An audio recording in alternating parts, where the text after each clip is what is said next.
Good morning, everyone. Welcome to the Language Show 2021. My name is Bernadette Holmes, and I'm joined by an impressive panel of speakers today to discuss the central importance of languages and cultures to our future. We've called this webinar The Future of Languages 360 Degrees, because that's what we're going to try to do, is to have a real examination of why languages are important to us, why cultures are important to us. They develop, don't they, the people that we become. And our country needs them, and the world needs them. We need to know each other's languages and cultures. That's what we're going to try to illustrate for you today. Just a few technical things first, if I may, before we introduce our first speaker. If you have questions for our panel, please use the Q&A button at the bottom of your screen, and you can enter your questions there, and we will try to cover those. And also, please join us with the chat function. We're keen to connect with you. We're keen that you hear our messages and that we hear yours. Okay, I think we'll start now, everybody. And I'm delighted that our first speaker, and it couldn't be a more fitting person to introduce this important area, is Sir Jeremy Fleming, Director, GCHQ.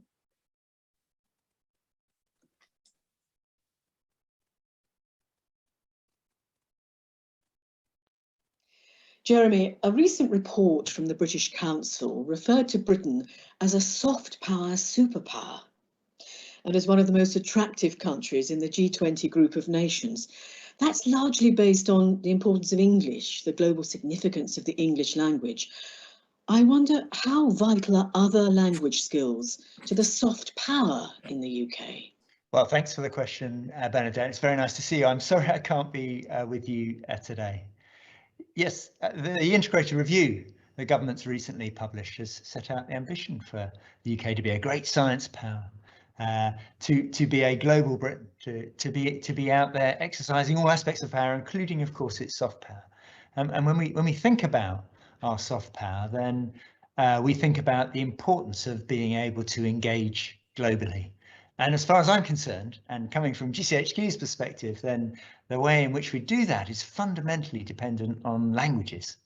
And so it must be the case that if we are to be genuinely a global Britain, if we're to exercise our influence, to engage with the places we need to engage right across the world, then languages need to be a part of that. It's not the only part, but it's a really, really important part. Are there other skills and attributes that are fostered through the ability to speak other languages that are of particular value to GCHQ? Look, I see this every day of every week. We have linguists been at the heart of GCHQ for all of our 102-year history. And of course, what I get when I engage a linguist in the important work of GCHQ, protecting the nation's security, is way beyond just their core language skills. I get cultural understanding and an innate understanding of the places we are interested in. I get deep analytical skills. So linguists are often very, very good at that broader analysis. And of course, a fundamental part of any analysis is that you'll put into context the pure language that you are listening to. I get this, if you like, this cognitive flexibility. So people, particularly people who have more than two languages, you get this flexibility in how they think about the world and how they think about placing the basic facts of language in that broader context, and that flexibility, that ability to bring their language skills across the range of what we're doing, and then finally, I think you get this real sense, an innate understanding of what it takes to communicate and engage, and that sense of how do we relate as individuals. How do we relate as cultures? You get that from a linguist. So when I'm thinking about what linguists can bring to GCHQ, and of course if anyone is looking, we are always recruiting linguists, and please look at careers in GCHQ. But when I'm thinking about how we really leverage the power of linguists across GCHQ, it's far broader. And I'd say that that's the same in every business or enterprise up and down the country. This is very good news. There is a view, isn't there, at the moment, that technology could transcend the human, that we don't need so many language skills, that it will all be down to artificial intelligence and automated translation and so forth. What are your views on that? Yes, I mean, again, it's an excellent question, and of course, there's a lot of conversation and discussion at the moment about what amounts to artificial intelligence and the role of technology. And I think, I guess I have two views on this. The first is that we all know there's a revolution in skills that is coming from the way in which machine learning, in particular, as we move closer to the definitions of artificial intelligence, start to have a bearing on our workplaces. And some of the things that are easily automated will be automated, and some will become autonomous. And I have no doubt that the skills requirements on the educational system and on the working population more broadly will change as a result of that.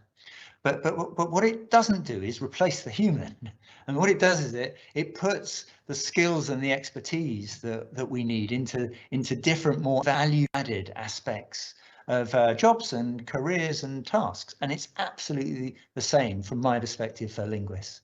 And so I think you can see a world where machines are involved in more of the routine language work, that you could see more prevalent auto translation, but we're a million miles away from supplanting a linguist's ability to put that in context, to understand the broader cultural aspects of the language or the particular country that we're engaging in. And so if I was a linguist, I would be thinking that technology is something that can augment my skills, that will place me perhaps into a slightly different aspect of the value chain, that could bring me higher up the stack in terms of the difference that I am making. And a world where machines do what machines are good at and humans do what machines are not good at, and that's that broader cognitive understanding and value-added stuff, then I think that for all of my career and way beyond, that linguists are going to be central to so many aspects of what we need. Which languages would you consider to be strategically important? I think this is a question that's fraught with difficulties. I'm bound to offend here in how I answer this, but I think we can say, and particularly at the moment, as we're looking at the geopolitical changes we've seen over the last couple of years, and some of those accelerated by the pandemic, we can see that there is an increasing emphasis towards the Indo-Pacific and, of course, to Mandarin. And so that sense of us thinking about how those big geopolitical shifts are shaping our landscape, how they're shaping what global Britain needs to be, then I think it's inevitable that you look in that direction. And again, of course, like every other enterprise in the country, we're thinking about what that means for our future balance of languages inside GCHQ, and we have just at the moment a campaign for Mandarin linguists, for example. But Mandarin isn't the only language, and strategically, it is of course still the case that we as a global power need to engage right across the piece. Just because we've had Brexit doesn't mean that we're not engaged with Europe. We remain a country that is part of Europe. We of course have very strong links through the Commonwealth into Asia and into Africa, and so there's a very broad range of skills and languages that the nation requires going forward, albeit I think a slightly different balance because of what we've seen over the last couple of years. Absolutely. So how can we source the wide range of language skills that we need, Jeremy? That's the challenge that we all face as employers in the United Kingdom. And of course, really, there are only two sources of language skills. This is at its heart, we boil this down.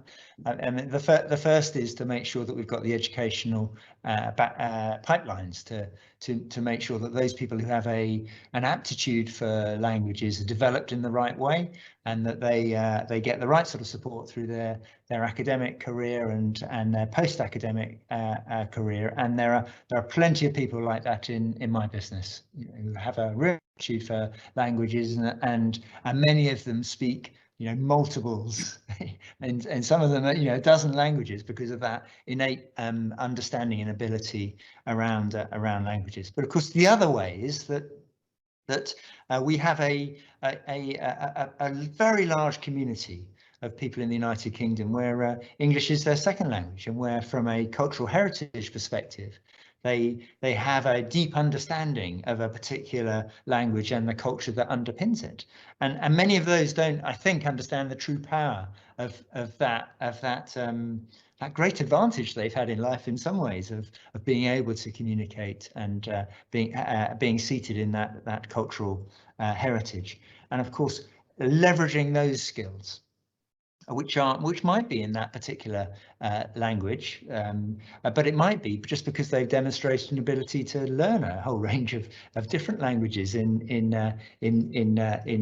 other ways. Leveraging those skills and bringing them to bear. I will be corrected here on the stats, but I think it's 1 in 5 school children, 1.6 million school children who have that cultural heritage background, and probably, if we're faced with a single challenge in this nation, it's to leverage those skills in a much more structured and systemic way, and also as part of our broader challenges around inclusion and diversity, helping those communities just to understand the power of those skills and the potential it gives them and their children for different sorts of careers in this country. Absolutely, I couldn't agree more.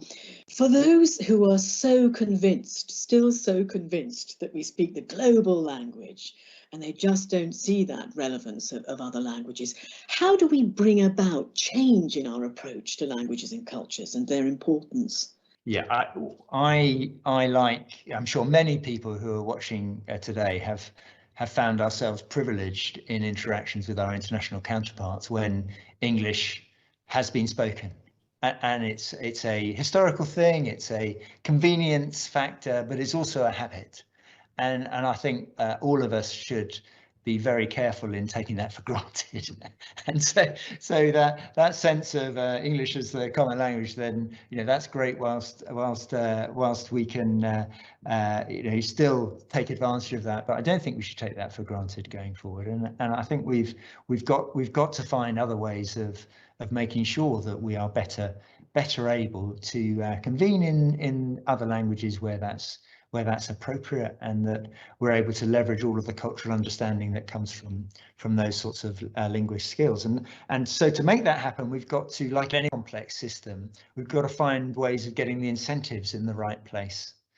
So that's the incentives at the educational level to get involved in languages, and so that children can understand that their parents can understand that there are really important career and life chances that come from languages. It's post-educational, making sure that we have proper careers for linguists, not just, as I've already explained, in pure languages, but leveraging those broader skills. And then I think it's in the partnerships that we're able to bring to bear. So, this isn't a challenge just for educationalists. This is a challenge for business, for civil society, for government. And I really think we've got to do better at pulling together all those aspects of the UK. And this is a devolved issue as well as it's a national government issue, but pulling together all of those aspects so that we can encourage and incentivize the system.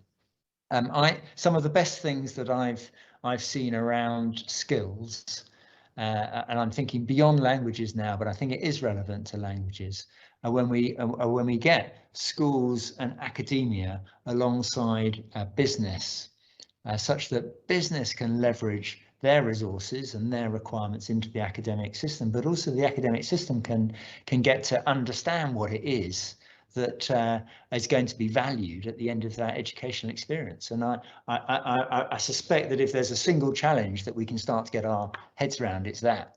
It's how do we create these better civil, business and academic conversations that make sure that we know the value of languages, and that we really are incentivizing the right sorts of behaviours and rewards in that broader system.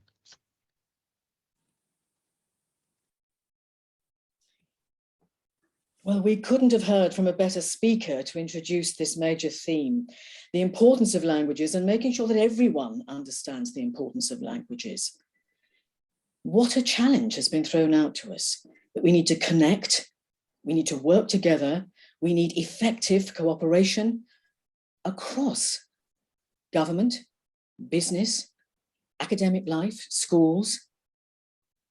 We begin here, don't we? In fact, we've already begun, and I can see that in the chat, there are already people sharing examples of where these dialogues are live and are having real impact.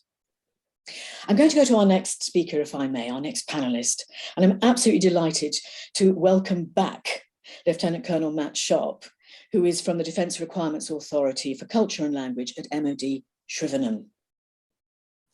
Matt, I know you're passionate about languages and cultures. Explain to us, please, why are language and cultural skills so important to military personnel? Good morning, Bernadette. Good morning, everybody. Thank you for joining us, and thank you for inviting me to be part of this panel. So I think just to answer that question, why are languages important to the MOD, I think our first speaker, Sir Jeremy, if we think in terms of security, that defence, UK defence obviously has a very close relationship with GCHQ, but we're also part of a international alliance through NATO, and we continue to be so. So when we're thinking about the changes in terms of Brexit, quite clearly trade and business, but our international and security arrangements have still remained linked to NATO. So we are already, and I think the key message I'd then say is, let's not forget we're not alone. We continue to work with our NATO partners and all of their languages as well. So we're exposed to that routinely.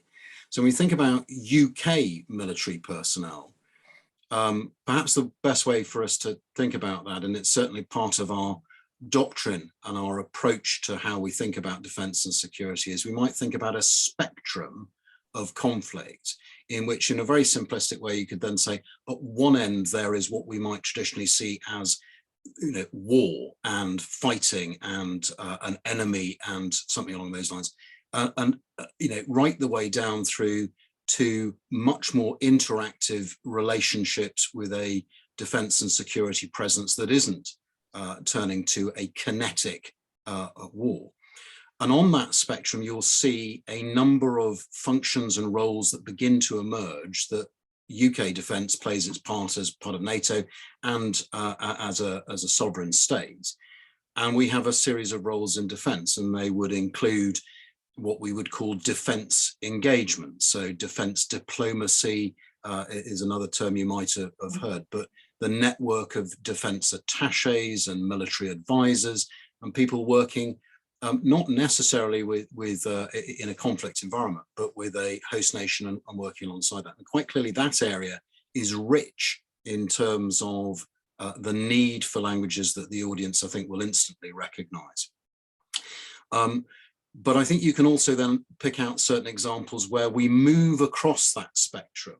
And just to plunge back into history, the Second World War, as we entered 1945, we moved from fighting in Germany through to essentially the Allied powers becoming occupying forces after Germany's surrender. And you can imagine suddenly the situation changes from one of war fighting suddenly to occupational, having to support national infrastructure. And I think people will also more recently recognize that as an example of the type of things that happened in Iraq. And in those environments, suddenly the linguist emerges as doing a variety of different things that perhaps they hadn't expected.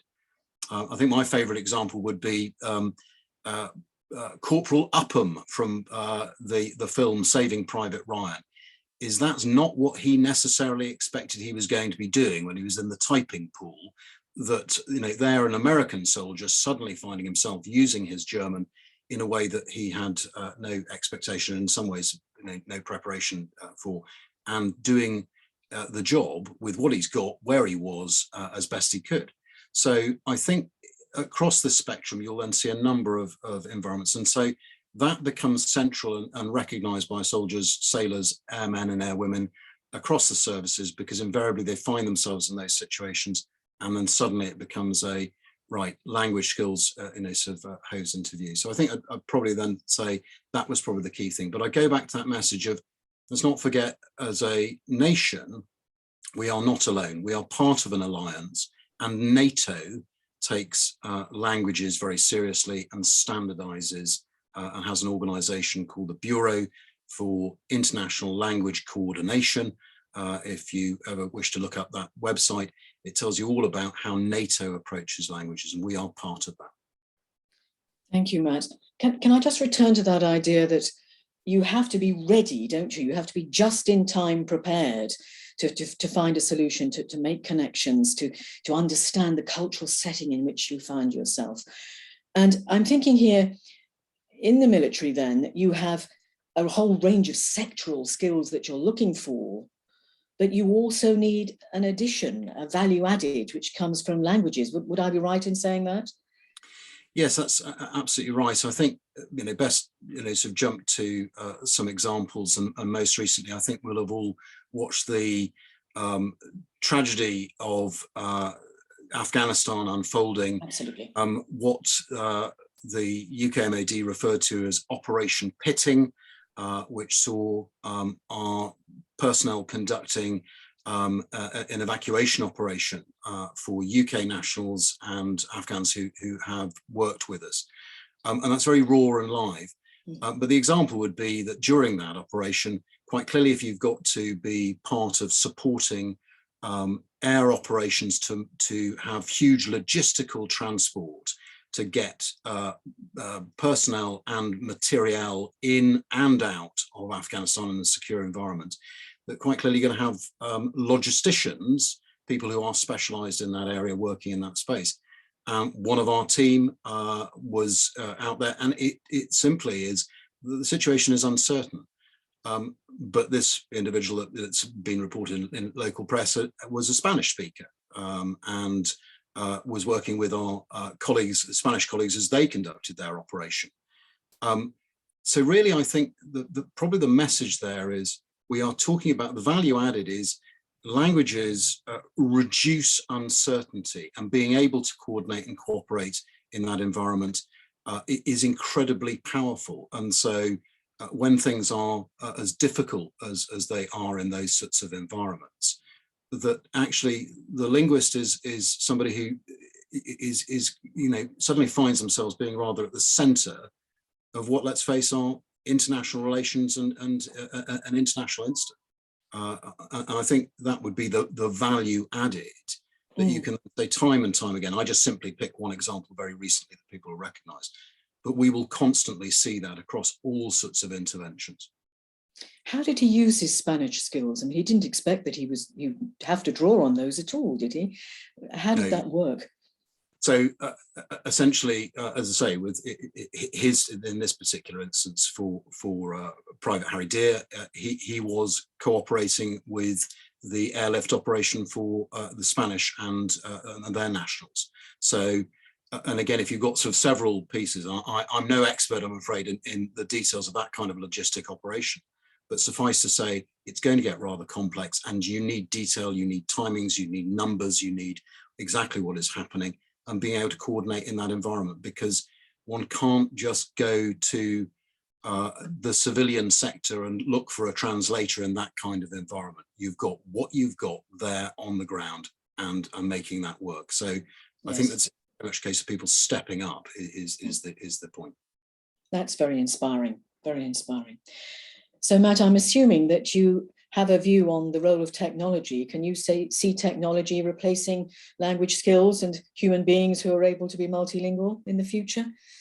Well, I think, Bernadette, I'd line up entirely with what Sir Jeremy's just said. And I think most people would recognize technology is with us. We are in a place where, our mobile phones are with us all of the time.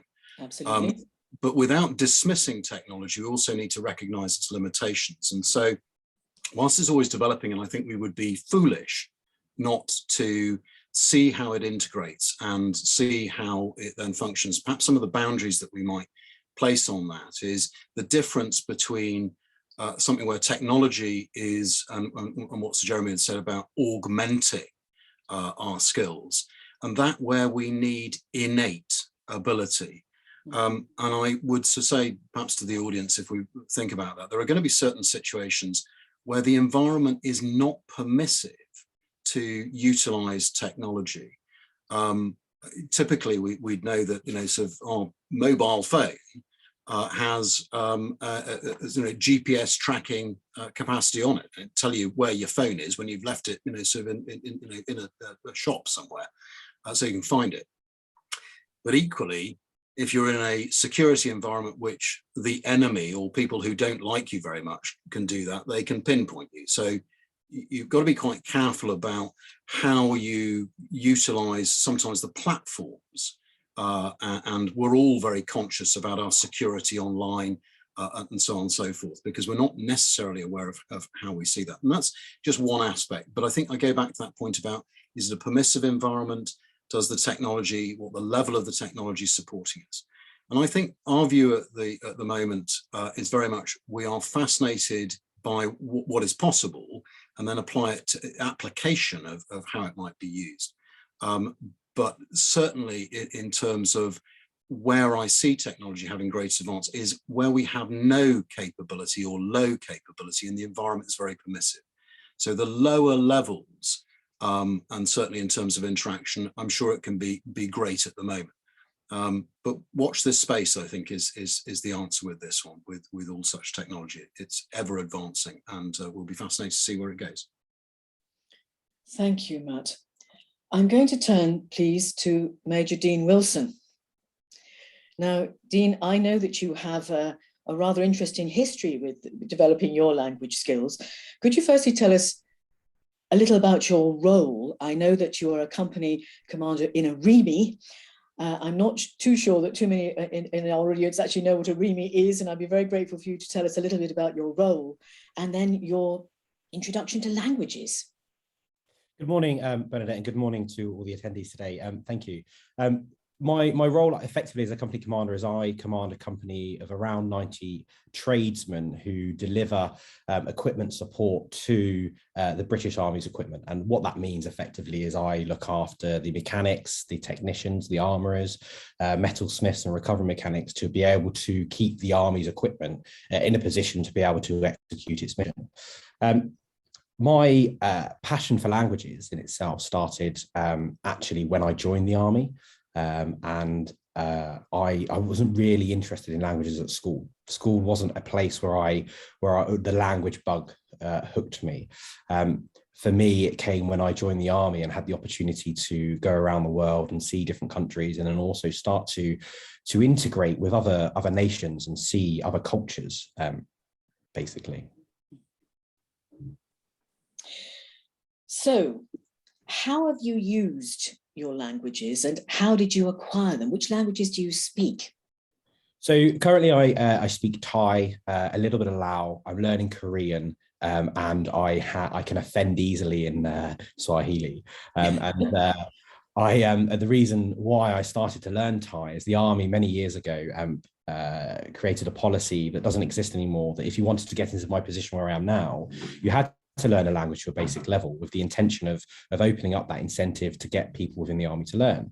And a lot of my colleagues started to learn French and German. They went back to the languages they learned at GCSE level. And at that point in time, I was doing a lot of traveling during my leave periods, and I would go to Southeast Asia quite often. I was heavily involved in martial arts in Asia and Southeast Asia, and I thought it'd be beneficial, actually, in a selfish perspective, to learn Thai to assist me in the sort of sports that I did. And that got me hooked. That got me hooked into learning languages and put me in situations where the Army then subsequently employed me in a language that I learned for my own benefit into set scenarios. And I've got two very good scenarios, I think, where languages for me as an individual within the military has allowed me to deliver effect. And the first one involved being situated in a room in Bangkok in the head of the EOD, which is bomb disposal of the Thai police. And I was sat at the end of the table looking after some UK bomb disposal experts, effectively, who are coming over to speak to the Thai police about how we can support them in their understanding and actually what lessons we can gain from them also. And on one side of the table was the Thai police, and on the other side was the British Army EOD specialists. And a question was asked about how, it was a technical question about something specific to do with triggering of an IED or a small bomb. And the British team had asked a question about the trigger, and the Thai team didn't understand the question. And it was that moment when both sides realized they didn't understand what the question was being asked, the table in all in one go turned to me to ask me how to translate. And it put me in a position where it really put me outside my language boundaries, where I've never used these terminologies before. And I had to think of what I had in my language toolkit to be able to describe the issue, to then get over and understand how I can then respond to that issue and receive that understanding back. And it was using what I knew to effectively get that answer to then portray it back, which was really satisfying as a language learner to be able to unlock that difficulty. And I think from a cultural perspective, that same trip, I was that same team a few days later, we had moved down to Hin to do some actual field training exercises, and the British team were instructing on low-level identification of IEDs in situ, and the team, after a couple of rotations of participants had gone through, the British team called me aside and were really concerned because the participants, the learners there who were receiving the instruction, weren't asking any questions, and the British team were really confused. They wondered whether there was an issue or whether there was something they were doing wrong. And it was at that point where I knew the culture within a certain specific area of Asia was not to ask questions, because that portrays that the teacher hasn't taught properly. Whereas in a Western culture, we are taught to ask questions culturally so that we can gain that extra understanding. And it was then using that language skill to unlock that within the participants, but also to explain to my counterparts, the British team, that this is a cultural thing. Don't worry about it too much. And we can work somehow at trying to unlock that effectively cultural boundary so that we can create a greater understanding between ourselves. Absolutely. So it's the language and the culture working together. That's what really creates that magic, isn't it? That unlocks communication, that connects us, that moves us forward, that solves problems. Those are really outstanding, excellent examples, I have to say, of when you couldn't anticipate that your language skills and your cultural knowledge would come into play in that way, but they were crucial, and they moved us forward. I understand, Dean, that you're pretty keen to share your enthusiasm for languages and cultures with your company. Could you tell us a little bit about that? So yeah, before I took command in August, I was on leave and just doing some of my own work on the computer, and I knew that my company in the new year was going to Kenya, and we were going to be out there for a prolonged period of time as part of the land regional hub engagement piece that the military is moving towards, which is persistent engagement in a region to show our commitment. And I knew that there are funding streams that are available where we can do low-level language training. So I decided to exploit that and deliver and get a language instructor in to deliver low-level language training to my private soldiers and my low-level juniors, who are effectively going to go out in the new year. And they've done 2 weeks worth of language lessons with a Swahili instructor from the region who we hosted for 2 weeks. And they really enjoyed that. They, in fact, actually afterwards, I've had lots of questions asking, what's the next step? They've done that low-level language training. They've seen the incentive and they've unlocked that sort of desire to learn languages, and they've seen that they have that ability. It's what's their next step. And there are processes in our funding stream that allow us to build on that with learning credits, etc., that soldiers can do. And I very much want to be able to provide that time between now and deploying, but also whilst deploying, to actually fundamentally use those language skills. It'd be very easy for us, I think, to deploy to another country and not execute that interface between the British Army and other local nations who utilize that language to speak. And even if that is me sending an individual just to be a liaison officer to pass messages backwards and forwards, who has a low-level Swahili language skill, that allows me to unlock that desire. And what it also does, it takes the soldier out their day-to-day normal job of coming into work, doing what they normally do. It adds that extra string to their bow and understanding of there are other things they can do in life, not just in the military. I think that's inspiring. I really do, Dean. I wish you all the best with that. How are they responding? You say that they're very excited by that and they want more. Do you really feel that they're going to take that forward? Are there any that are going to go forward and develop a higher level of Swahili competence, for example, or learn other languages? I hope so. The general consensus I've got at this point in time, the course finished a couple of weeks ago, and we're in discussions now. We're deployed on exercise currently in Catterick. So when we get back into camp up in Lucas in Scotland, I'm expecting, and I do already have some paperwork that I need to countersign to then push through to our education centre to unlock that ability. And then once we're in Kenya from the beginning of January, I intend to plan in some opportunities to exploit what we've done so far and to build on it. Oh, that's splendid. Dean, can I ask you, I'm putting you on the spot here, but if you were faced with a large number of rather disenchanted teenagers who didn't think it was very relevant to carry on with languages, what would you say to them? What would I say to them exactly? It's tough because I know you were in that situation yourself when you were at school. I would probably use the examples of where I've managed to utilize my language, or my first experience of saying something in a language. So for prime example, I'm learning Korean, and I was actually on an exercise in Texas earlier this year. And I during the lunch period, I walked into a Subway and there was a lady behind the counter, and I just asked her which state she was from.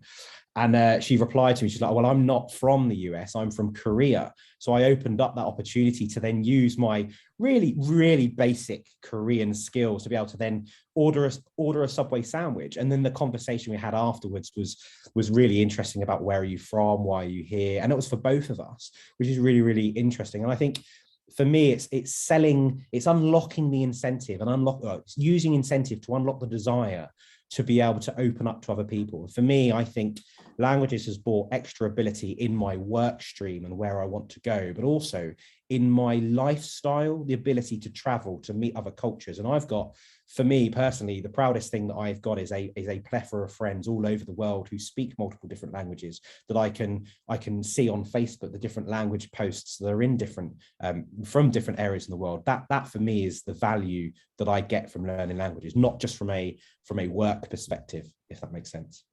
It absolutely makes every sense, every good sense. Thank you so much, Dean. I'm going to turn now, and I'm delighted to welcome Deborah Kayembe. Deborah is a human rights lawyer, and she is rector of the University of Edinburgh. Now, Deborah's going to take us into a different area altogether, where languages have really made a vital difference to people in conflict, to refugees, and to the whole question of democracy, social democracy. Deborah, welcome. Could you tell us a little about your background, Deborah? And I know you speak many languages and have acquired them in very interesting ways.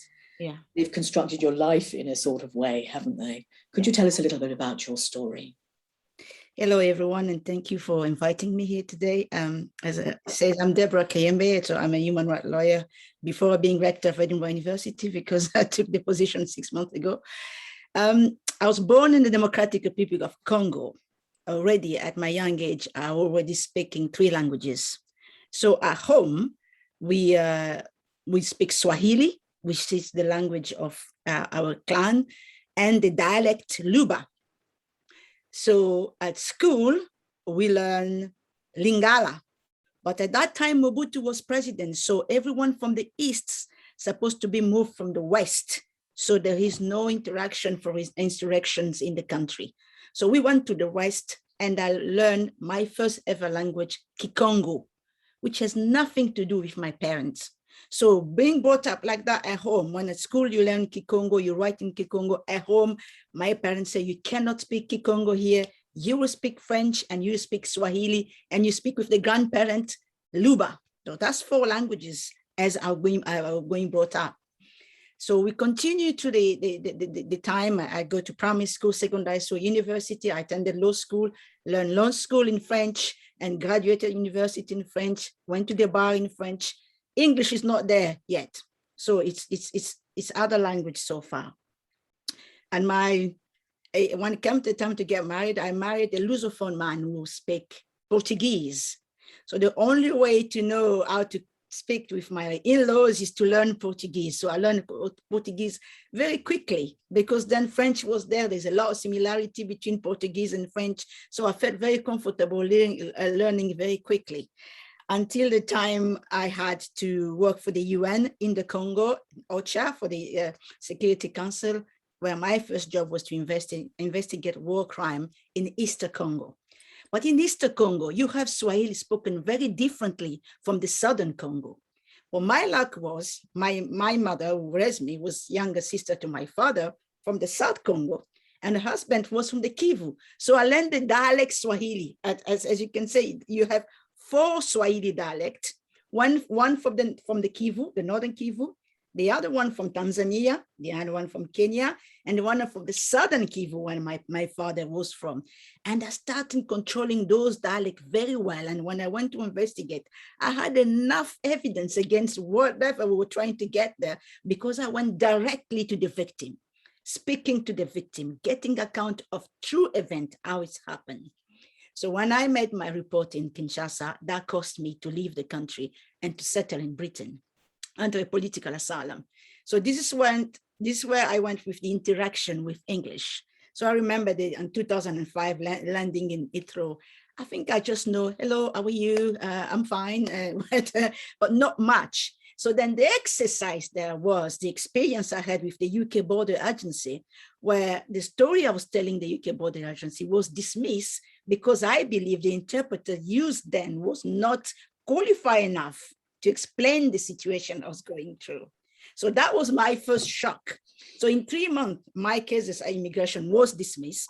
So I was about to be deported when my local MP, Jack Straw, has to intervene to say, oh, stop right there. I know this lawyer. She's from the Congo. I was around Congo at the time. Those things happen. Stop right there and review the case. So that motivated me to create my interpreting company.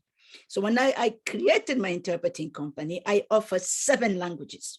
So that was French, Swahili, Lingala, Kikongo, English, Portuguese, and straight away, the Institute of Translation and Interpreting welcomed me with 5 languages and qualified me then to work in the UK. So I started working for the National Health Service, the UK Border Agency, and slowly, what was extraordinary is the day one American company discovered my work through interpreting over the phone.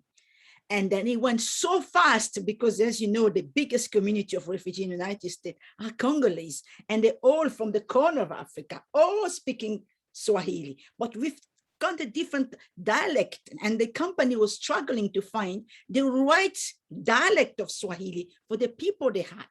And I went serving the interpreting company in Oregon, Portland, Oregon, for 10 years, completing almost 1 million interviews on settling refugees in the US. So after that, in the UK, my job continued until I applied at the International Criminal Court to work as a lawyer there for victims of war. And then the ICC work with 2 languages, French and English. Mm-hmm. But they can't impose you, either you speak French, either you speak English. But my advantage was I was very comfortable on both languages. So I went on working with them.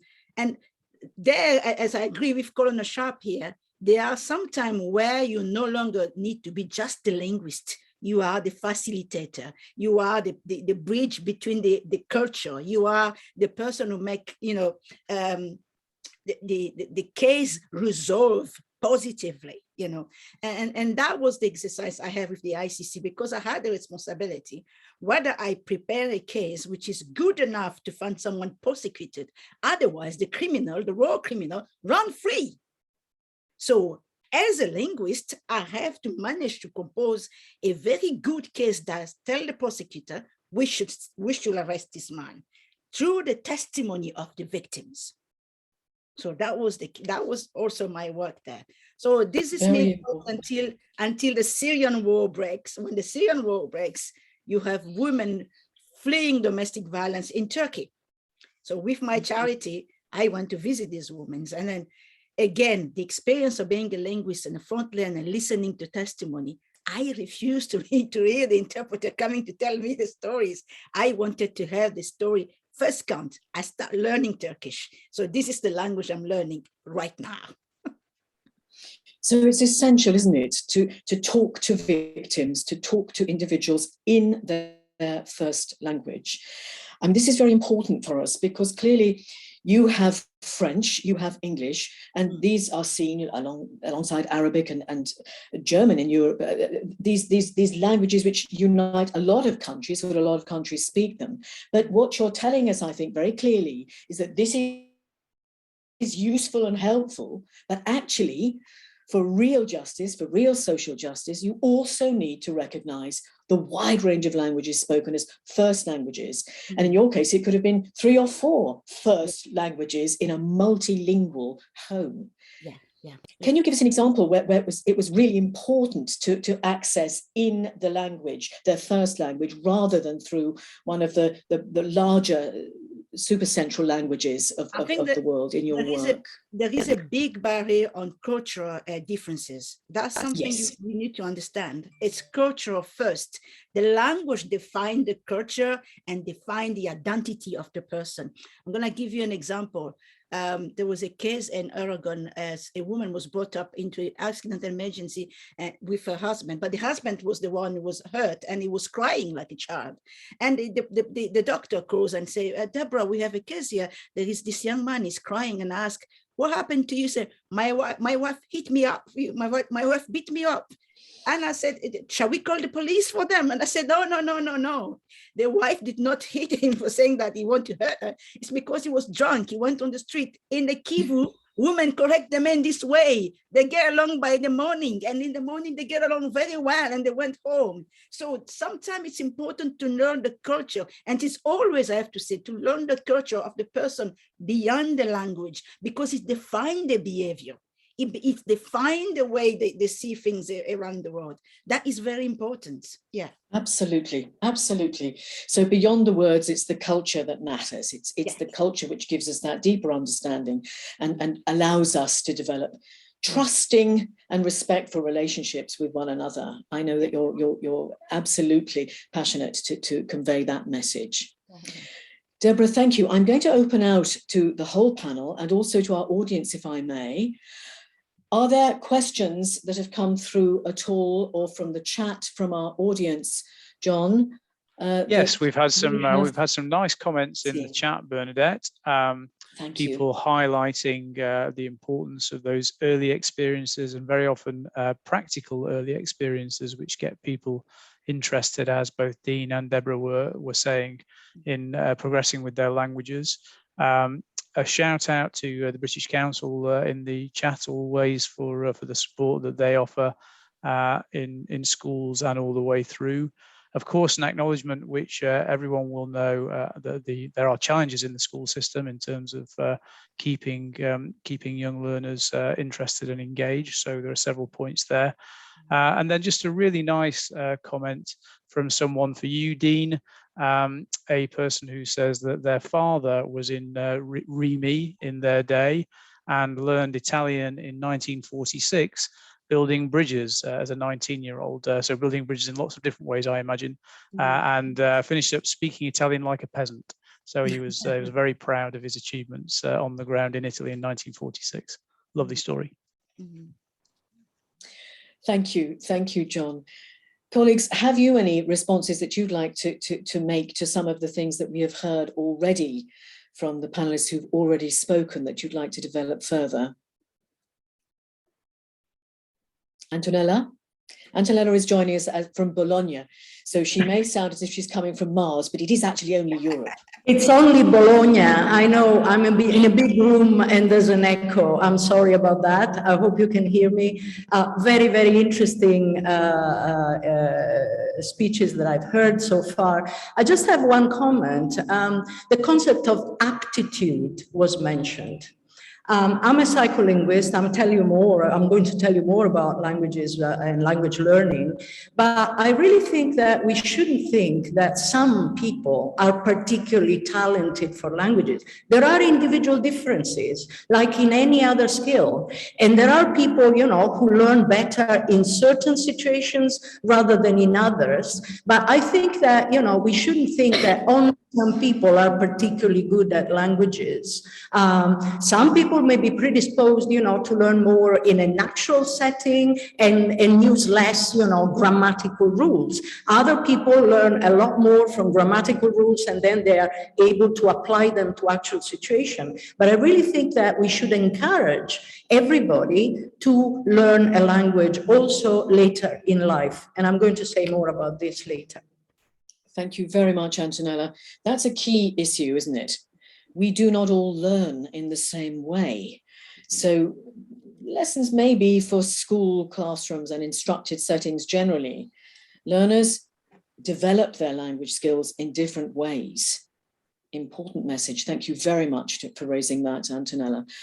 Other comments from any of the panelists so far? Otherwise, Dean has something to add. Thank you, Dean. I just want to add to that. I think that's absolutely spot on. I don't think you need to be academic to learn a language. Everybody's learned a language already in life. And I think it's just making people aware and understanding that all it is a learning process. It's unlocking how you learn. And it does frustrate me when people say to me, you must have a skill for languages, being able to speak more than one. It's not the skill for languages, it's just understanding how I learn and putting myself in that position to be able to build and grow that knowledge of a subject effectively. Thank you, Dean. Absolutely. And if we had seen your 14-year-old self, we probably would never have predicted that you speak Korean and Thai and Swahili and are encouraging your company to do similarly. It's an inspiring example. Deborah, may I just come back to you for one moment? It's about identity. And I know that you are very keen to explore languages and identity with us. There is no such thing as one identity, is there? It kind of grows. Can you tell us a little bit about that? I think we all came from somewhere. We were born in some land. We're not all born in the US, not all born in Africa. So we come from somewhere that define who we are. And that is our identity. So that our language is just the channel of expression of our culture and about who we are and how we see the world. What is important about identity is that we must respect each other identity and each other way of living. For those who's been in Kenya, for example, you see the Maasai, when they want to greet you and they're so happy, they're jumping up and jumping up and jumping up and jumping up. It's their way of feeling so happy to see you and to be around them. But in other places, it's much more polite, where you just need to bow. And it's the way that we, as human, we need to learn to respect each other. Saying that we want to integrate in a society, the way I've came in this country and I integrate, it does not mean I have to give up of my identity as a Congolese born young woman. It's just that I am in Britain. I respect the law of Britain. I have to live in the law, in a respectful manner, respecting the law. But I am Deborah Kayembe, the Congolese. That is my identity, and no one can take that away from me. Did not enough good to settle in this country? I did it, but still, I am Congolese. Absolutely, absolutely. Yeah. So our languages, even if you're away from your original country, as it were, you're still carrying that with you. That's still part of your identity, and you're adding to it and becoming also known now in another identity as the rector of the University of Edinburgh. But it doesn't take away, it connects you to your past, and that's a wonderful enabling, if you like, factor in how we connect with one another. Yeah, absolutely. I'm going to introduce now Dr. Adam Marshall, and we're going to go into a different area of our 360-degree look at languages and the future of languages. We're going to focus on business and employment. Adam can't be with us today. Sadly, he's flying out to the States. So he has pre-recorded for us some words of wisdom.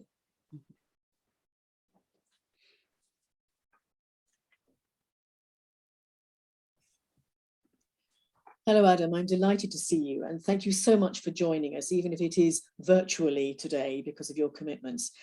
Adam Marshall has been a long-standing supporter of the Languages and Cultures movement and how important it is to UK PLC. I'm going to let Adam say a little bit about himself. Well, Bernadette, thank you. And I'm really delighted to be able to join you today, even though it is virtually and via a pre-recorded video. But this conversation is hugely important to me because of all the years that I've spent in business. I've always thought that language and cultural understanding were hugely important to the success, not just of individual businesses, but the UK as a whole. So by way of introduction, I'm currently a senior advisor at the Chartered Management Institute, which looks after managers and leaders all across the UK and for whom these capacities in language and culture are so important. I work with HSBC UK. I work with Flint Global, a business advisory firm. And I do a number of other roles. But when I got to know you, Bernadette, of course, I was Director General of the British Chambers of Commerce.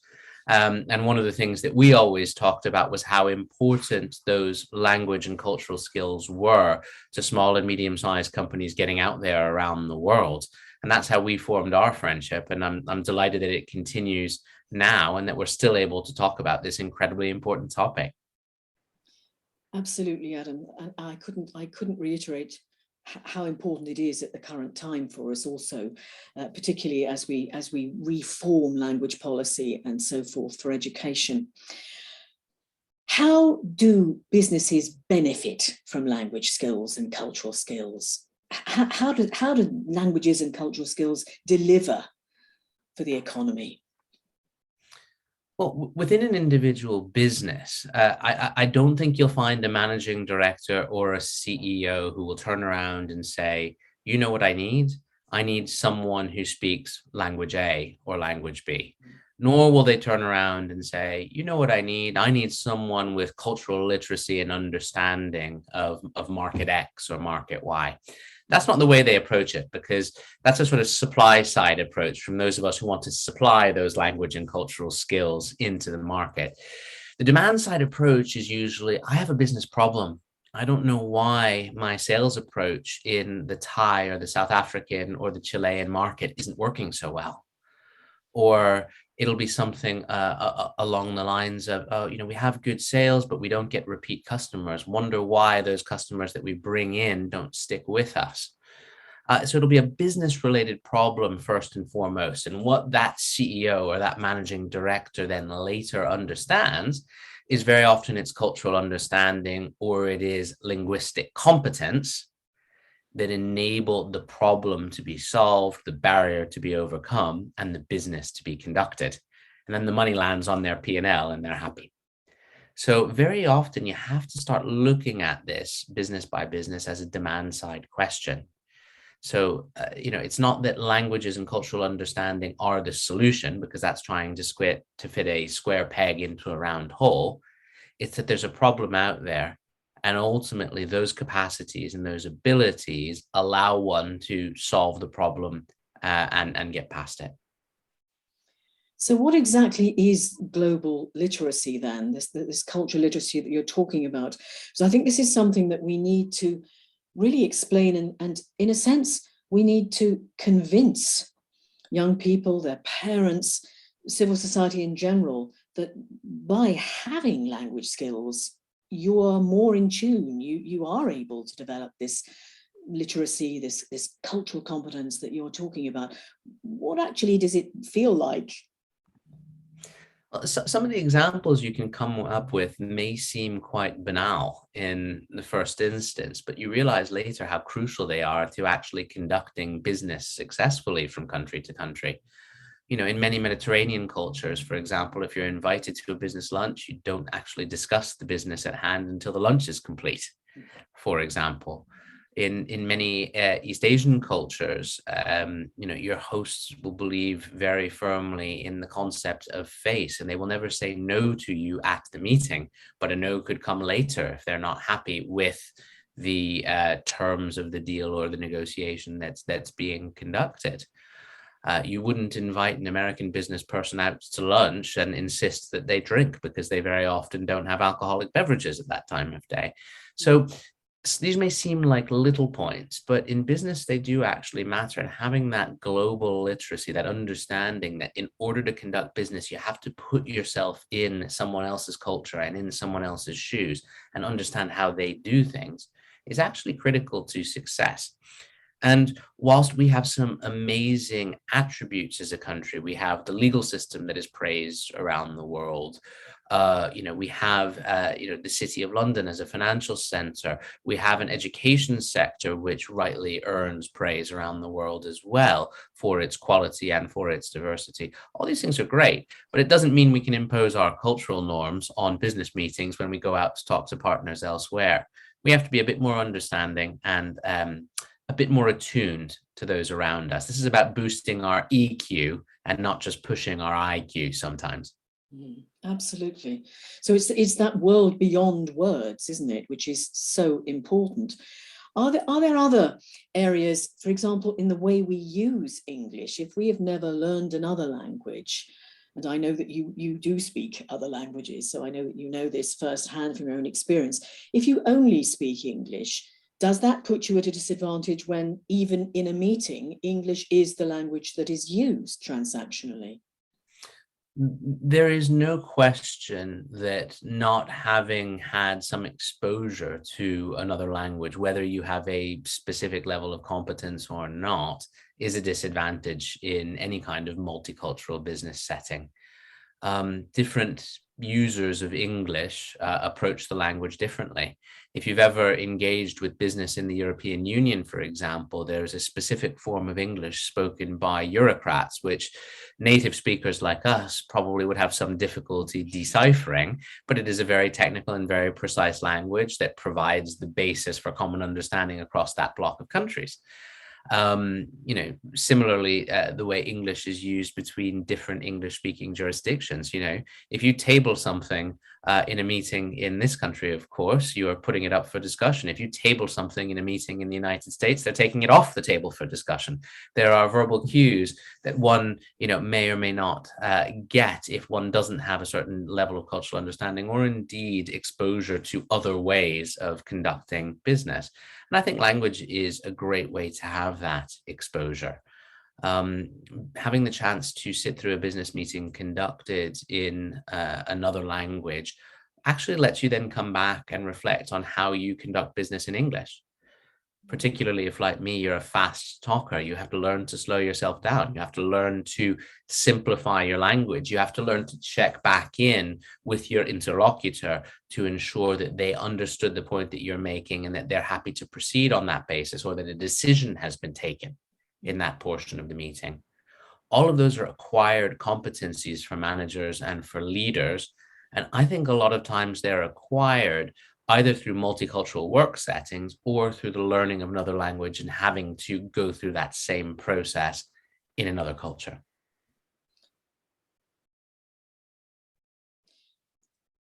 Well, I think we can agree with that. And there seems to be a lot of common ground, doesn't there, from all of the perspectives we've heard so far. I'm extremely pleased now to welcome Bill Rivers, Dr. Bill Rivers. Now, Bill is principal of WP Rivers and Associates, but he has more than 30 years experience in language advocacy and capacity in Washington, DC. He's been working on America's languages. He has made legislative change happen in the languages arena in the States. So I'm delighted to welcome you, Bill. It's frighteningly early East Coast time, and I'm really pleased that you've managed to join us this morning. Well, thank you, Bernadette. You have a question for me, I hope. I do have questions for you. Well, you've heard from Adam already, and the first thing I'm going to pick up on is this Anglosphere issue. We talked about English. I wanted to talk about English with Adam and Englishes and how we benefit from learning other languages in general communication. We've always thought that the States and the UK were similar in our problems with deficits in language skills, perhaps a reluctance for those who have English as a first language to learn other languages. But I know that you've been making progress in the States. I think you're ahead of us. Can you update us on where we are in the States? Well, sure. And if we are ahead of the United Kingdom, it's only because the rapid changes in our own demographics in the last 40 to 50 years have forced many of these changes. One of the things that, and I want to pick up on something that Deborah said, one of the things we've seen in, I'd say, the last generation and a half, perhaps 2 generations, is a shift away from pressure to assimilate, where my immigrant forebears, most of whom, they all spoke another language, either Quebecois or Gaelic, Irish Gaelic, and they did not share that with their children. And that pressure seems to be mostly gone in the States, not everywhere, but mostly gone. One has to take the news coming out of the United States with a bit of skepticism, because there's a very well-organized and very loud minority that does not like any of these cultural changes that have happened, not that are happening, that have happened. We have 333 million plus or minus for population. More than 20% speak a language other than English at home. That's about 67 to 70 million people. That is more than the population of the United Kingdom at the last time I checked. There are more than 630 languages that we would describe as colonial or foreign languages spoken in the US, and more than 300 First Nations languages spoken in the US. And the best data for that come from the National Language Service Corps. I was the first chief linguist of this outfit when I was back in the intelligence community, where at the last time I checked, there were more than 600 languages spoken in the National Language Service Corps. And the reason those are good data is because you have to be a citizen and declare your language. The census is a very blunt instrument. It's not particularly sensitive to smaller language groups and so on. And it only asks what's the primary language spoken at home. So here, my house would be English, setting aside the other 6 languages that are used on a regular basis at home. And the legislative change that we brought about, it's not just me, it's actually quite a lot of people. I just happen to be the face of some of it for reasons that question people's judgment, putting me out in front of anything. It's also a recognition on the part of our certainly our national security community, as Colonel Sharp and Major Wilson would say, that there are pressing needs, that it requires a strategic investment, because a linguist or a language-enabled service person has a very long lead time, right? It takes a long time to develop those skills, and it's very hard to have them on the shelf when all of a sudden you need some unexpected language. We never thought we would need as much Dari, Pashto, Uzbek, Balochi as we did for 20 years. But the business community also recognizes this. I want to follow up on our last speaker's points. That idea of the Anglosphere and this privilege that we have as speakers of English. But he also pointed out that there's a European technocratic or bureaucratic English that, in fact, it took me about 5 years of working in European institutions as a representative of various US interests to understand that they were actually speaking a different dialect, if not even code of English. And where I thought I was understanding them and they were understanding me, that was not the case. And of course, the Francophones or the Germanophones could pull off on a sidebar and negotiate something between their interests and then come back. And most of the Anglophones were just sort of shut out of that conversation. And I think that occurs a lot with this reliance on English, this sort of CEO syndrome, we used to call it, where a senior business leader or a general officer arrives in a country, is met by a driver who speaks English, goes to the Intercontinental, where they speak enough English to check him in and feed him him or her in the restaurant, and then everything is facilitated by an interpreter. And it's not necessarily salient that there's a language requirement.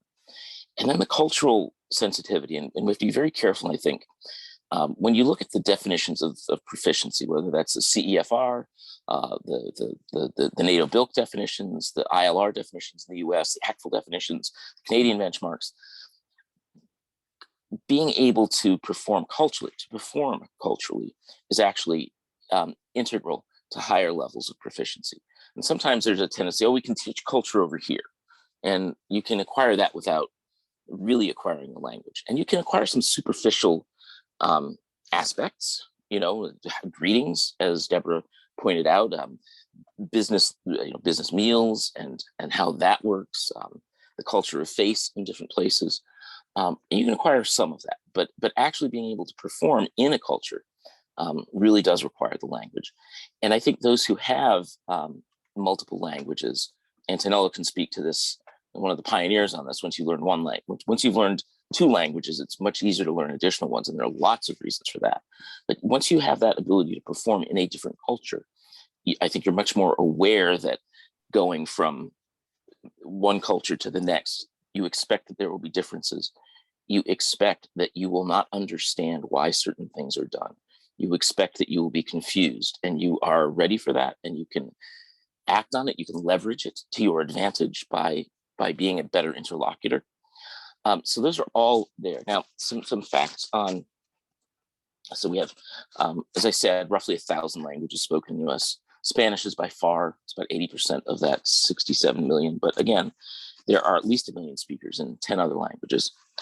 10% of our 50 million school children speak more than 250 languages in the United States. We have more than 5,000 dual language immersion programs. It's about 3,800 in public schools and another 1,200 or so in private, parochial, and charter schools. Our educational system is very different. We are maximally decentralized, and that makes change in languages very hard and very much dependent on market forces and perceptions of the need and value of language, because the Secretary of Education, Miguel Cardona, a bilingual himself, a former immersion teacher, he cannot impose anything by law. Our US Department of Education cannot make curricular decisions or recommendations. Those are done at a local level, and sometimes that is a very local level.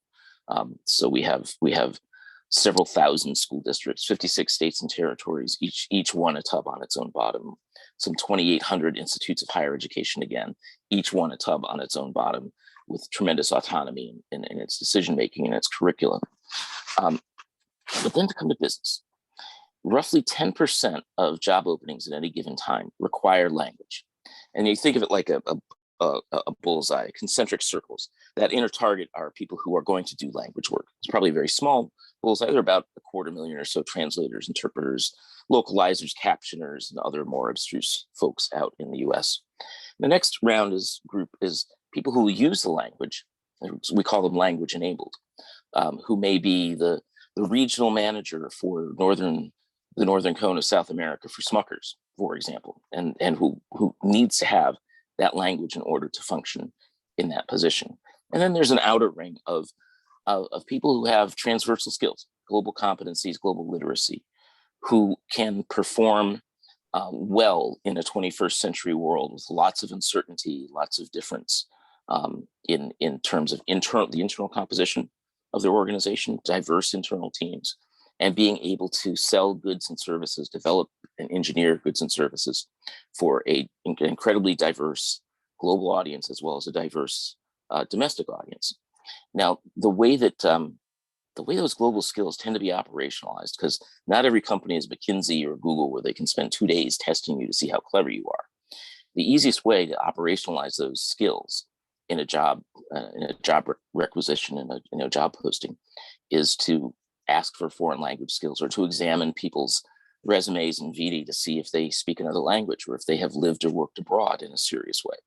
Because in the end, that's the easiest way to operationalize it. Now, I saw a comment fly by, someone playing devil's advocate, that culture, Yeah, why doesn't culture have a more prominent place in the education system? We'll leave that maybe for Q&A. But we saw in the late 90s, before the events of 9/11 and the rise of stateless actors, non-state actors in global geopolitics, the rise of this idea, especially in our military, and I was consulting very closely with the intelligence community at the time. Well, why can't we just teach culture separate from language? Do we really need to send those attachés off to a year of language before we send them to attaché school and take them out of their career path for 2 years, which is often a death knell for somebody who's a pilot or who's an infantry officer or an armor officer who needs to stay on that command track if they want to reach general rank. But then, saying, well, no, you actually have to do this, because going to that cocktail party and picking up little bits of intelligence as an overt intelligence collector, if you will, being able to build a relationship to call your counterpart up and say, what's happening out at the airport? All of those things require language. And then 9/11 sort of forestalled that. It comes around though again, because languages are hard. I don't know about British culture, but in American culture, we're good at having one thing in mind. And once we think we've dealt with that, we'll move on to the next thing. And we all want, the pill that will make us regrow all my hair and shrink my waistline. And we all want the app that will give us what we want. Now that app, it works sometimes. You think it works, and you don't realize if you don't have access to the source language that it may have skipped a sentence or a paragraph. Neural machine translation isn't very good with negation for some reason, which is done in similar ways in a whole lot of languages with a negative particle. Not all languages. So there are lots of reasons why the technology is, as Colonel Sharp said, we're a long ways away. And I think savvy businesses and savvy organizational leaders understand that technology is already baked into the language industry. It really is very much part of the translation and localization workflow. And it is not going to answer those questions where, you're sitting in that meeting in Thailand or Indonesia, and all of a sudden the communication breaks down, even though everyone's speaking English. So anyhow, I'll stop there because I could go on, but I had my coffee before I talked. I'm very glad you did, Bill. Thank you very much indeed. I'm going to go straight to Antonella, if I may, and then I'm going to come back to you, Bill, with some further questions. I really want to hear a little bit more about the APEC work that you've done and global competence in that context. But I'd like to hear from the research perspective from Professor Antonella Sorachi, who, as you know, is Director of Bilingualism Matters and also a specialist in this field. She is Professor of Developmental Linguistics at the University of Edinburgh. Antonella, joining us from Bologna, or Mars. Or Mars, yes, it sounds like Mars. Thank you very much to everybody. This is really very, very interesting. I'm a psycholinguist, I'm a cognitive scientist who works on bilingualism in the brain. Bilingualism in any languages, in any varieties, in any dialects, whichever way you want to call a language. And we work on people who learn languages at different ages in life. So from young children to much older people and anybody in between. So I know I'm preaching to the converted in many ways, but it won't come as a surprise if I tell you that languages are important for communication among people and cultures. But what is perhaps a bit less conventional are the connections that I'm going to draw between research on the bilingual brain and the importance of multilingualism for transversal skills, which can be applied in a variety of contexts outside the language domain itself. So one of my favorite quotes from the British Academy, a British Academy recent document, is this. So there is an urgent, concerted and coordinated action to address the critical situation for languages in the UK. If the UK's citizens had stronger skills in languages other than English, this would help make the UK more prosperous, productive, influential, innovative, knowledgeable, culturally richer, more socially cohesive, and healthier. So that says it all. And also the same document says, proficiency in additional languages is a new kind of global literacy. which I completely agree with. So I've been living in this country. Well, actually, I'm not in that country today, but I live in Edinburgh. I've been living in this country for more than 30 years. I'm Italian, in case you're wondering. And I can't really help feeling that there is a certain amount of complacency in the UK that English is enough because of its perceived strength as an international language. And Brexit, I'm afraid, is already making things a lot worse from the point of view of enrollment in language degrees, interest in languages, and so on. Now, from the point of view of linguistic and cognitive research on bilingualism, well, we can definitely say that English as the only language is not enough. Not only because language skills enable people to communicate freely with partners around the globe in their languages, not only because, as we've heard before, multilingualism leads to more cultural awareness. There are cultures behind every language. My arguments are based on the less obvious discovery that people who learn more than one language can have a series of cognitive advantages. And I'm focused briefly on 3 of such advantages. First of all, people who learn and use more than one language have more mental flexibility in dealing with complex situations. What does that mean? It means better focused attention, ability to ignore irrelevant information, ability to switch between tasks, capacity to allocate attention in an efficient and adaptable way. And this comes from a constant experience of having to choose one language and exclude the other languages. Because remember that different languages, spoken languages, can't be spoken at the same time. I'm speaking English to you, but my Italian and the other languages I know are very much active in my brain, and my brain is working, to keep them out. And switching from one language to the other. So this is a nice definition. The bilingual experience involves adaptability to change, which means flexibility in dealing with rapidly changing situations and circumstances.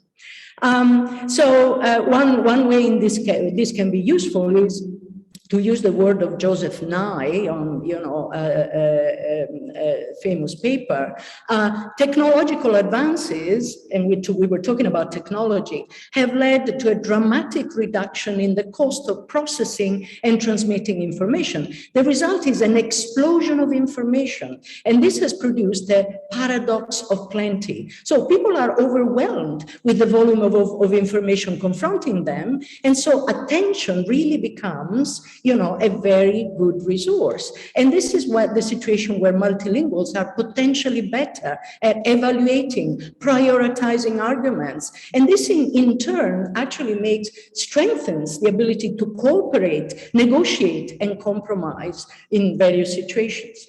Now, the second point that emerges from research on bilingual language and cognition is the fact that people who learn and use more than one language have a better understanding of other people's perspectives and other people's points of view. And this comes from the experience of having to choose the right language depending on the person one talks to or what one talks about. And so it comes from the fact that bilinguals, particularly early bilinguals, are often bicultural. So this ability to understand, to take the other person's perspective is not only a developmental advantage for children, but adult bilinguals have been found in many experiments to be faster than monolinguals at moving from one's own egocentric perspective to the other person's perspective. So this can be, I don't need to tell you that this can be very useful indeed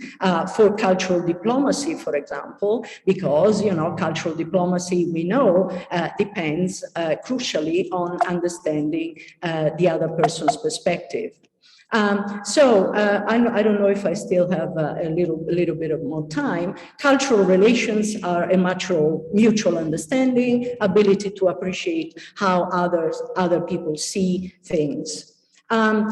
Very briefly, third point, decision-making apparently is affected by the degree of bilingualism. So bilingualism may be better able to control heuristic biases that are based on emotional reactions. So this, and it's still a very open field, but it's potentially important in a world where many people make decisions in non-native languages, as well as, so this is something that we definitely have to understand better. And as Richard Rose put in its very nice 2008 article on soft power, knowledge of English as a foreign language doesn't confer soft power on Anglophones, but on Europeans using it in interactions with monoglot American and English speakers.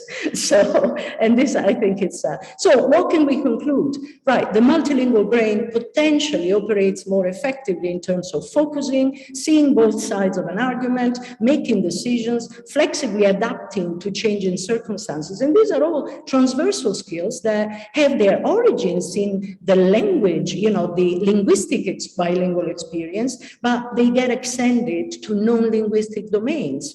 And we have to say that these effects are not automatic, but they're much more likely to become visible in context where bilingualism is valued, where bilingualism in any languages is valued and encouraged. So multilingualism should be regarded as an investment that makes countries more competitive, more influential, and particularly can help Anglophone countries, and we heard from Bill, to move from a situation of privileged monolingualism to one of empowering multilingualism. And this is what we do with Bilingualism Matters. We have 30 branches all over in 3 different continents. And we can understand multilingualism in many different contexts, but we can also join forces in bridging the gap between research and society so that bilingualism is appreciated in any languages. Thank you.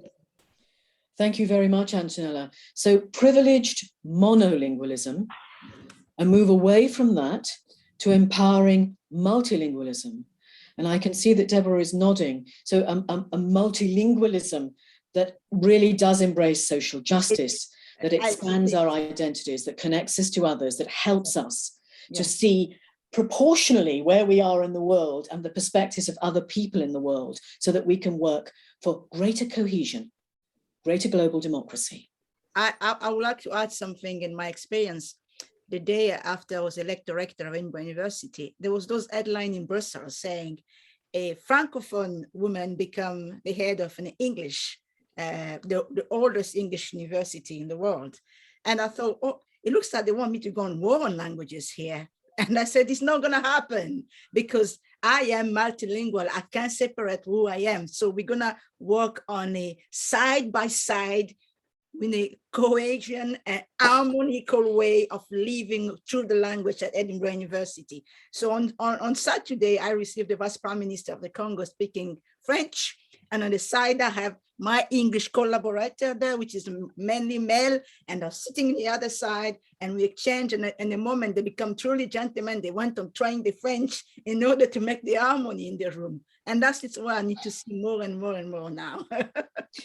That is wonderful, Deborah. And I can see in the chat, colleagues are saying chapeau, bravo. It's absolutely wonderful, and brava, it's marvelous. Thank you so very, very much. That's absolutely wonderful. I'm going to move on, if I may. I'm going to come back to you, Bill. I promised I would do so on global competencies in just a moment. But I do want to just invite now, please, Matt Brown and Hugo Griffin to take the floor. Now, Matt is a policy officer at the Department of Health and Social Care, and Hugo Griffin is the Languages Project Lead in the Government Skills and Curriculum Unit of the Cabinet Office. Both of them are co-founders. They have begun this wonderful thing, which has taken off, growing like Topsy, and it's the Civil Service Languages Network. Matt, can you tell us something about this network and how it started? Certainly, yeah. So I would say out of the last year and a half, there's been very, very few good things that come out of COVID. Alfresco dining, bike lanes, and the Civil Service Languages Network are probably the 3 things that have sort of wonderfully come from this period. And it was indeed middle of lockdown. Hugo and I had previously done a few language lunches in departments, which had maybe 10 people come along. And we realized there was a growing community of Spanish speakers at the start who wanted to meet on a Tuesday night, watch a Spanish film, have a chat about what we'd not done for the week in the middle of lockdown. And it just snowballed really from there, a bunch of enthusiastic language sort of fans. And from there we got to about 100, 120, 115. Hugo thought, well, I know someone from the embassy out there, and maybe I'll get them in for a speech. And we had our first event, 10, 15 people. And we now stand at touching 5,000 members in 30 different language groups. And we're just sort of continually amazed by the support we have. We've got weekly events, sort of similar themes to today, I suppose, conversation sessions and tandem. So a real breadth in 12 months from zero to something quite exciting. How many people do you now have subscribing to the network, Matt? Yeah, so but this week we've had another about 200, 250 join, so we're hitting about 5,000. 5,000, yeah, and these 5,000 are colleagues across the departments, aren't they? They're across the whole range of government departments. Yeah, precisely. So we have more members from ONS than we do MOD, for example. So it's not just the traditional FCDO or MOD departments, etc. We've got them from the arm's length bodies as well as serving military personnel. So a real breadth. Can you give us an idea of the kinds of themes that you tackle? You said they were similar to this one. Can you give us an example of one that's recently been offered? Certainly. So we had one this week, which was, I think, one of my favourites, with Fleur Wilson, one of the members, colleagues from the FCDO, talking about her involvement in the evacuation of civilians from Afghanistan. So effectively, the practical, I'd say, operational aspects, but how do you deal under pressure? How do you build resilience? How do you work cross-culturally, and especially when you don't even speak the language, or you may do to a certain extent, and you're not just communicating like we are now, but you're under intense operational pressure. So we've had that, but then from the extreme to the perhaps more nuanced, we've got one next week on Manx and Cornish. So celebrating Britain's regional languages as well. So a real breadth. We've had some of them interpreted as well. And Hugh Edwards from the BBC coming in, speaking in Welsh and interpreted into English. This is inspiring. It really is inspiring, Matt, because as you know, I mean, there are 5 indigenous languages in the UK. We say English, English, English, but this is not true. We are a country which is multilingual, and always has been. We always have been a country that is multilingual. Hugo, would you like to add something to this? Your plans for the network? Yeah, thanks, Bernadette. Yeah, I mean, the network, it's just grown so much. It's really incredible. But equally, when you think that there are nearly 500,000 civil servants and we stand at 5,000, there's probably a lot more room for growth. Okay. So in the future, we're looking at how we can run sort of hybrid events. So we've been doing a lot of events online, just like this. But in future, how do we get speakers in physically, and how do people join online? So there are some logistical things to sort out, and we're always on the lookout for more people who'd like to come and talk to us. We're also really interested in sort of getting involved in things like school outreach, or talking to university students as well, and really being part of the sort of the national conversation on languages. That is critical, isn't it? And it's the challenge that Sir Jeremy Fleming put down on the table for us, that we do need to see how we can connect, how we can work together, how we can leverage all of our influence to make sure that these messages are fully understood, and that we build language capability, that we grow this enthusiasm for languages and for cultures and cultural understanding. Are you contributing? You say you'd like to contribute to the national conversation. I believe you both are. It's phenomenal that we have 5,000 and rising civil servants who are expressing their commitment to languages, their interest in taking languages and cultures further forward and enriching their lives by that. But are you contributing at all to this national conversation in any systematic way? Yeah, so I mean, as we're such a huge group, we regularly feed into discussions within the sort of the government languages community. And one benefit of the network is just linking up different bits of government that use languages or have some kind of languages capability, bring that all together, and there's quite a lot of strength in doing that. The other side is, given our size, again, it's become quite a lot of interest to bits of government, including my area now in the Cabinet Office, that we have so many people with language skills and an interest in languages and other cultures. Actually, how could we leverage that? And as Sir Jeremy said, it's really important strategically to look at leveraging those skills. And that's something that I've got the pleasure of starting to work on now in my new role. Tell us more. Yeah, so the Languages project is based in what's called the Government Skills and Curriculum Unit. So it's the bit of the civil service that looks at civil servant skills. And I'm looking at mapping language skills. So the first step in being able to leverage skills is understanding what we have, where are those skills, where are they used at the moment, or perhaps where they're not used, and who would like to have those skills. So I'm doing things from sort of surveys to focus groups, looking at that. And that's really with a view in future to looking at how to better sort of recruit, train, use those skills, how to help people maintain them.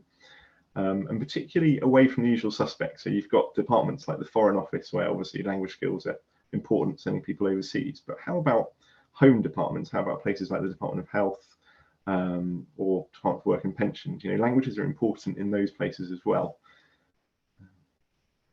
Absolutely, Hugo. As you know, through the pandemic, we as linguists have certainly been very keen to reach out and support as volunteers communication activities to make sure that everybody in our countries and communities actually accesses information, understands the issues, knows where to go for help. It's absolutely crucial, isn't it, that we have access to language capability in all areas of our lives. I'm thinking here, do you think what you've done setting up this wonderful network is transferable to other organizations? Can other organizations learn from your experience? Matt, have you anything to add to that? But before you add to it, I know that Deborah has to leave for another meeting and I don't want to go without thanking her. Deborah, don't leave us without a huge thanks. I think she may have already disappeared, but we will certainly keep in touch with Deborah. She's an inspiring person, as you have heard. Matt, back to you. Yes, certainly. So I would say as well that with the network, it started off as being an events focused a group and the language tandems. And that's what many of our members see. And that's sort of how they interact with us, but beneath the surface. And I think this is where it can be transferable to whatever institution you're in, whatever company, etc. We've spotted a unique opportunity, for example, to realize that languages are used in the civil service, but there aren't particular routes in or clear ways that, for example, you'd say, I speak Spanish, I could go and work in the Spanish embassy. Well, perhaps, but what else? Well, what about the Home Office? What about Ministry of Justice?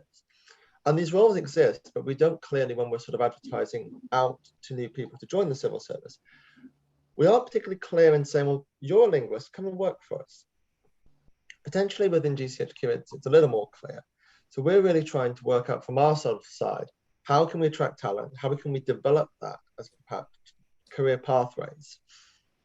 And then going forward, utilize and grow that talent to be the future leadership of the civil service. So that's for us.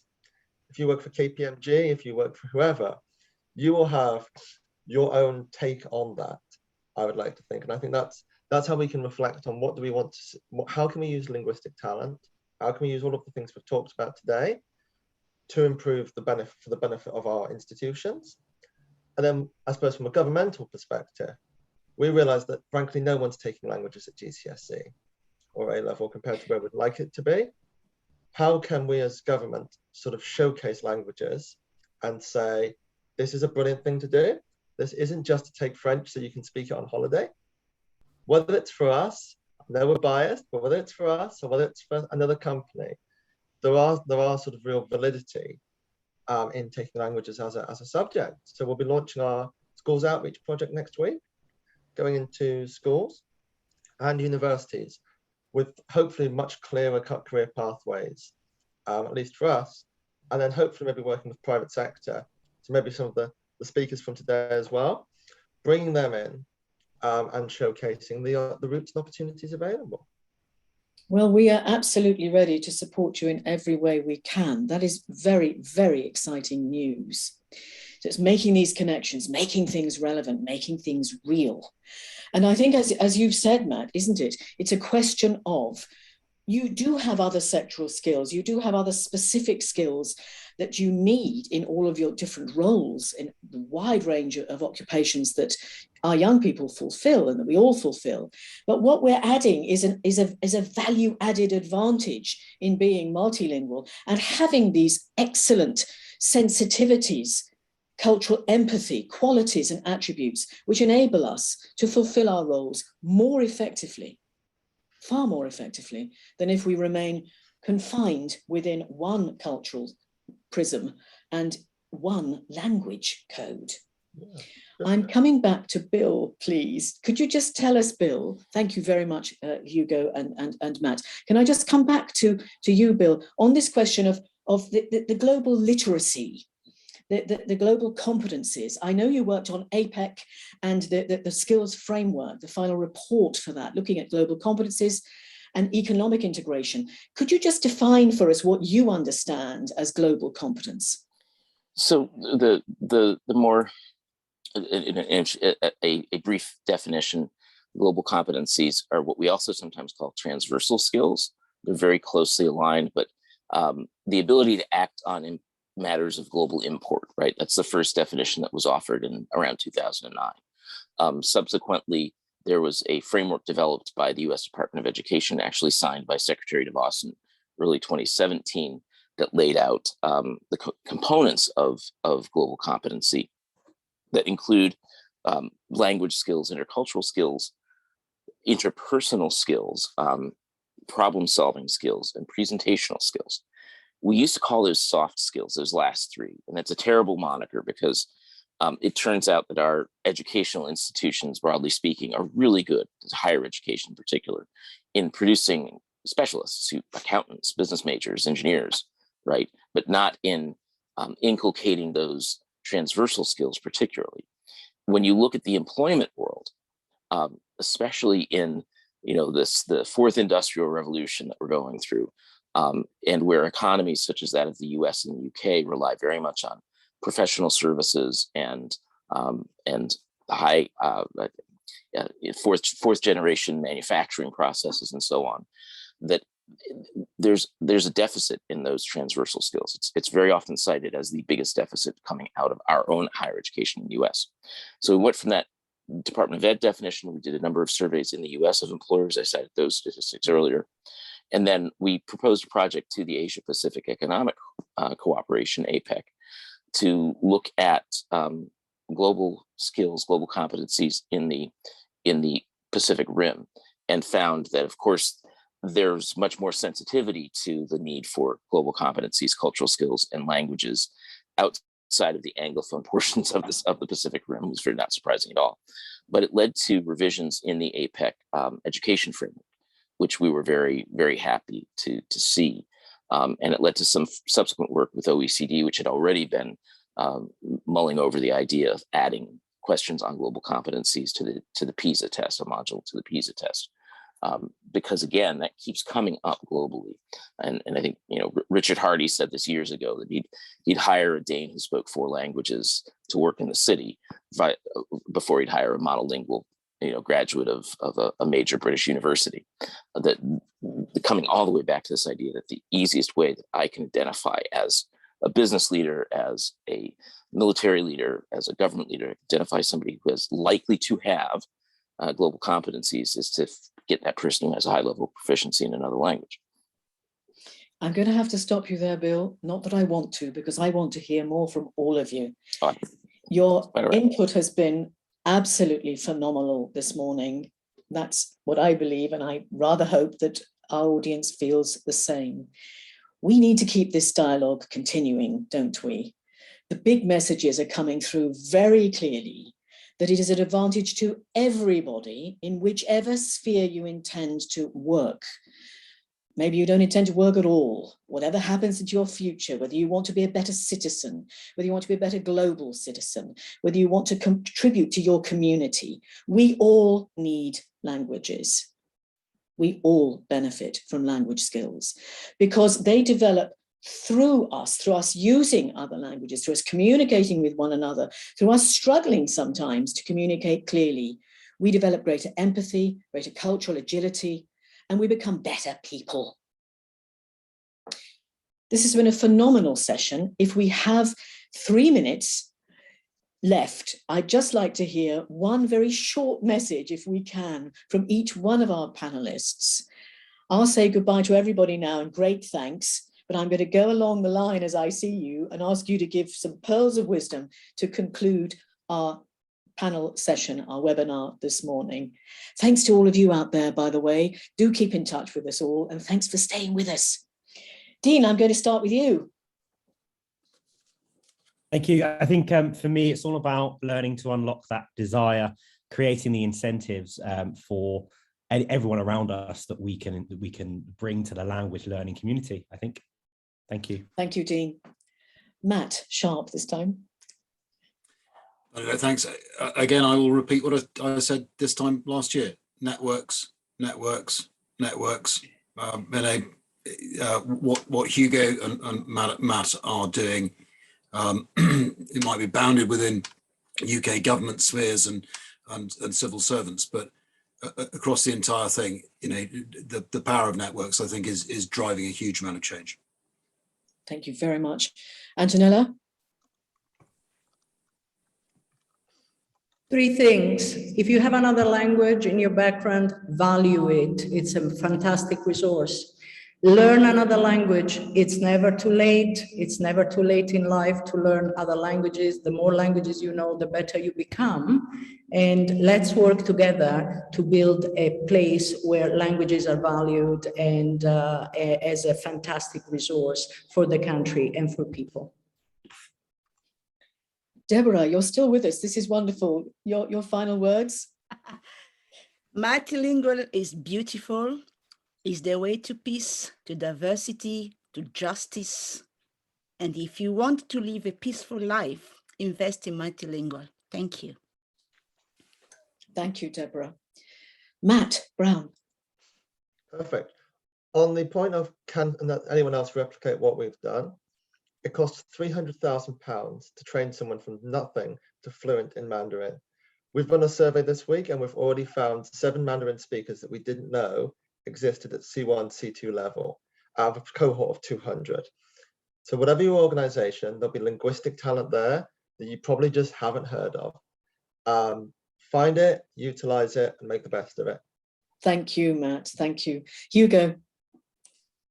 I think wherever you are, it's really important to be a champion for languages. So if you can celebrate languages, or if you can use your languages somewhere, or if you can help others learn a language, that's excellent. Wherever you are, if you can just do that in some small way, it's brilliant. Thank you, Hugo. John. I'd just like to thank you, Bernadette, for bringing this panel together. It's been a really wonderful session, really, really wonderful. It is my pleasure. And finally with you, Bill. If this is for the parents out there, especially if you have a child in secondary school or going into tertiary education, don't push languages out in favor of more STEM subjects. There's a temptation out there to do that. But in point of fact, the language will probably be more valuable in the long run than a couple courses in Java or Python, which they can always pick up. Fighting talk. It is. Thank you very much, everybody. And to all of you out there, thank you for joining us. Keep believing. Languages are important, so are cultures. And we will convince eventually that that really is the truth. Goodbye for now.